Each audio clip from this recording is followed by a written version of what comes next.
Resulullah aleyhissalatu vesselam burun Kabe'nin yanına Kabe-i Muazzama, Kabe-i Müşerrefe Zâdehallahu Teala şerefen ve tekrimen Mekke-i Mükerreme'de Kabe'nin yanına Kabe'ye bakıp Kabe'ye birza daydıptır. Peygamberimiz Kabe'ye bakıp Kabe'ye birza daydıptır. Tamam Müslümanlığın kıblası, kıble-i alem namazda bakılayan Kabe'ye birza daydıptır. Kaç kişi aydılan Resulullah'ın Kabe'ye bakıp aydan sözü tamam defterlerin öwlerine yazılıp koyulsaydı da. Tamam mekteplerin öwüne, tamam terbiyet berilen yerlere, tamam datkalın öwlerine, dat gösterilen öwlerine, danışkalın öwlerine, tamam ulukan hatlar yazılıp koyulayan yerlerde Resulullah aleyhisselam'ın şidirman sözü yazılıp koyulsaydı. لما نظر رسول الله صلى الله عليه وسلم إلى الكعبة الشريفة فقال مرحبا بك من بيت ما أعظمك وأعظم حرمتك كعبة ديبتر مرحبا sana ديبتر نغتسن أولقون نغتسن حرمتن أولقون ديبتر Allah Kabe'ni haram etiptir da bir döwregi ve haram şoň näçe kilometrlikden haram ilahi haram Kabe şo. Naňat sen hormatyň ulukan dipdir. Emma izinden aýdypdir. Welel mu'min a'zamu hurmeten indallahi Teala minki. Ey Kabe dipdir. Bir musulman adam, bir musulman. Bir zinana musulman, bir erkek musulman. Senin Allah'ın yanına hürmeti kendir hadiptir. Seni Huday Teala haram etti şu yerinde hamana vahşi hayvan, ürkek hayvanları sayd etmeliler, şikar etmeliler, şu direk bir özünün bernaması var. Sene bir zadın hürmet koydu deyiptir Kabe'ye. Emma Müslümanın üç zadına hürmet koydu. Demehu ve malehu ve ayyuzanne bihi zanne su. Keza fi şuabil iman lil Beyhaqi. Müslümanın kanını haram etti. Kanına Huday ulukan hürmet koydu. Müslümanın imanlı adamın malına Huday hürmet koydu. Emval mal, pulu, evin maşı, üyü, yeri, yurdi. Men kutile dune malihi fehuve şehid. Hatta Peygamber aydiptir. Bir adam malını birmecik bulup öldürülse şol adam şehit diptir. Yani mali canı al hürmeti var adam Müslümanın. İkivalli. Üçüncüsü Müslümanın avreyi, Müslümanın şahsiyeti, bir Müslümanın heysiyetini Allah canı al hürmet koydu diptir. Hiç kimin icazeti yok bir Müslümanı betguman olmağa. Hay, mun ödem megerde olsa ödüm bilýän onuň niyetiniň nämedigin diýmäge ejazan ýok diýipdir. Nagadyr din adamlaryny betguman bolun ýaşamanna. Sofa bolsa sofa, ahun bolsa ahuny, kellesini börkgeýeni, sakkal goýany, gymynlasa betgumanlyk bada. Musulman bir musulmanyň janyny el uzatıp bilmeye, malını el uzatıp bilmeye, abrayını da el uzatıp bilyen neldir? Fıkıh Hanefi'de şular bir mukaddeme buňky aýdyljak derman görüňe. Mukaddemen özü bir ulukan bir derman görüňler. Ey cemaatler, Fıkıh Hanefi'de bir meseleler var. Müslümanyň malynyň üstüne hürmet koyup ahkam çıkarıptır Ebu Hanife ýaly adamla. Ama Magzam Ebu Hanife näme diye mezhep başımız. وإن كان له ثمن ولكن لا يبيع صاحب الماء إلا بغبن فاحش يتيمم ولا يلزمه الشراء لأنه عجز عن استعمال الماء إلا بإتلاف شيء من ماله وحرمة مال المسلم كحرمة الدم كذا في البدائع والصنائع وحرمة ماله كحرمة الدم كذا في بدائع والصنائع. أما Magzam Ebu Hanife'nin hükmünü okuyup verin. Bir adam hamanı musafirette olsa namaz vakti olye dehreti yok, dehret kılmalı olye. Ey cemaat, dehret ha namazın açarı. Dehret kılacak olye su yok. Su tapmaya. Ohum görüye bir adam su satıptu. Kaplı su satya adamlara. Ama Magzam Ebu Hanife näme hükmetye fıkıh Hanefi'de.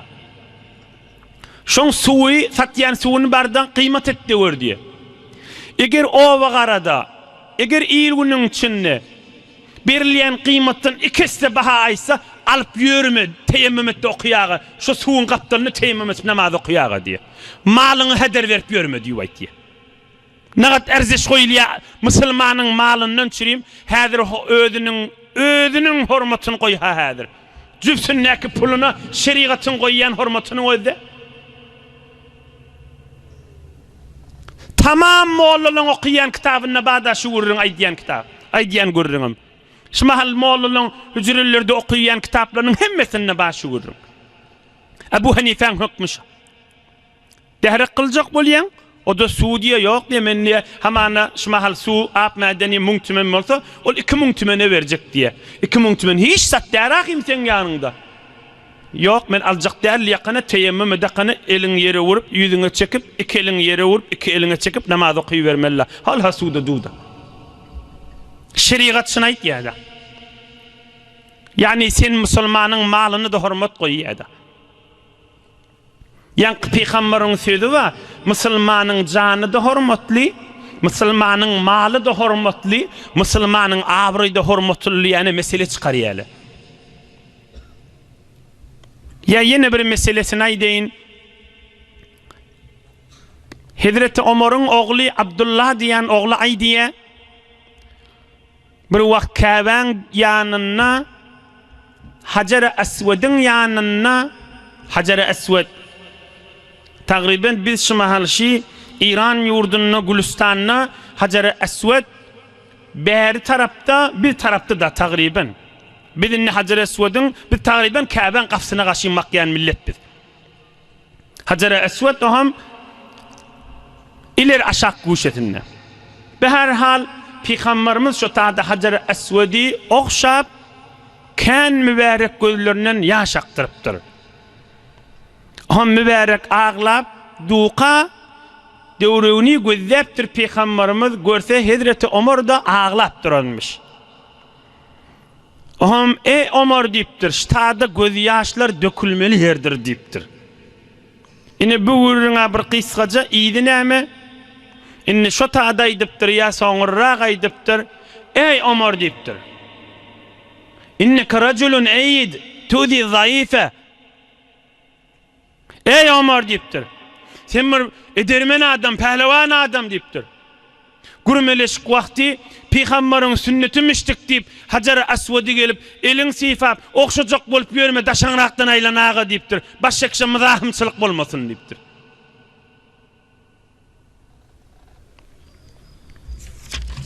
İnneke raculun ayyid tudi zayıfa. Fela tuzahimin nas ala'l hajar.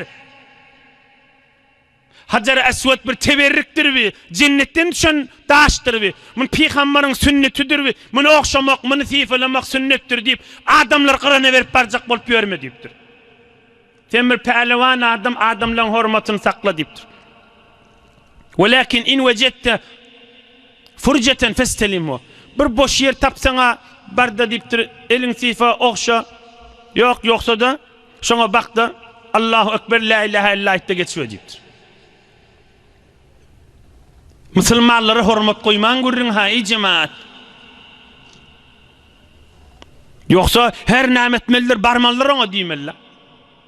Bir neçe keşverli, bir neçe musulman keşverlerden Hacer-i Esved'e gaşyn barjak bolup 6-6-7-7 10-10 bolup gollaşyp adamlar itikleşip barýarlar. Allah'ın ýanyna bir qıran sogap, bir qılýal sogap olara sepet bolýanlardyr. Gurrunumuz o değil, gurrun musulmanlara mızahım bolmalylar, musulmanyň hormatynyň gurrunu. Yoksa ştay göz ýaş dökülmeli yer diýip aýdan. Onda da o taada adamlara mızahım boljak bolsa geçdipdir. Üçüncü misallaýdyn, oham 62-nji ýaşda bolan waka geçeýin. Fiqh Hanafida mübarek bir kitap ba Hidaye kitap tamam yerin yüzünü okulyan kitap Hanafi mezhepli de okuyor. Başka mezhepdekilerde Hanafi mezhebi düşünecek bolsa şu kitabı okuyorlar. Ona bir derman bir mübarek kitap ona Hidaye diýilýär. Şu mahalla tamam okulýar fiqh Hanafida. 900 ýyl mundan ozal 13 ýylda düzülen kitap, 13 ýylda arada tutup düzenli kitap.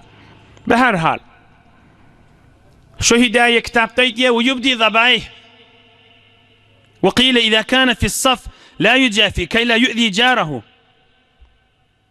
في خمر سنة تدر فقهنا في ده نماذ سجداء دنده أذرن بولمسا قرادن بولمسا zinana da devolsa secdeye gidende çiginiňi yani bazuňy türkmen çiginiňi çiginiňi bazuňy goltuňa ýapşyrma diýipdir bireme aç diýipdir şeýle sünnet şo emme sertde bolsaň goltuň açaňda ýanyňda kamydahym boljak bolsaň ýygyna diýip aýtdy nadar maana görüň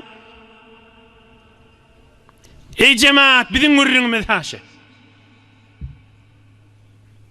ey cemaat biziň meselemiz haşa ey musulmanlar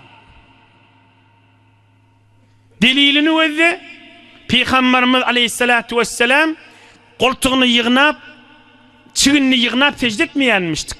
Uzru bolsa, ýaşly bolsa, eziyetli bolsa o öz ýerinde. Elhamdülillah şeriatymyzda uzr kabul mudam. Peygamberimiz mübarek secdeye gidenne mübarek kulugynyň etegini iki elini mübarek elini goýup çiýenmiş da Fiqh Hanafida aýdýa sefin içinde bolsaň ýanyňdakilerimiz ahym boljak bolsa eliň birime ýygnaga diýe. Şo sünnet bitmeni bilen kıyamet derejäň kemelmeýär. Näme? Ýanyňdakilerimiz ahym bolmalylar, hormatyny saklamalylar adamlaryň. Ine üç misal Fiqh Hanafi'den tamam musulmanlara, tamam insanlara wagt hemmemizin hemme dini söýýän adamlaryň ýüregini ýakýan zat dinimizde aýdylmadyk gurrun ýok, musulman amal etse. Musulman amal etip bilse. Musulmanyň da ýüregini ýakýan zat men amal etýän nipdirun bir sofur amal edaýsaydy. Men din tutýan ýan adam bir amal edaýsaydy. Halkdan çirim, bir halkdan çirim we sen halkdan çirim. Her kim özünden çim amal etjek bolsun. Geçen heftede geçendir. Öz ýanyňdan özüň hormatly bol. Musulmanyň awryna, musulmanyň malyna, musulmanyň janyna hormatly bol. Allah'ın ýanyna aziz bolarsyň.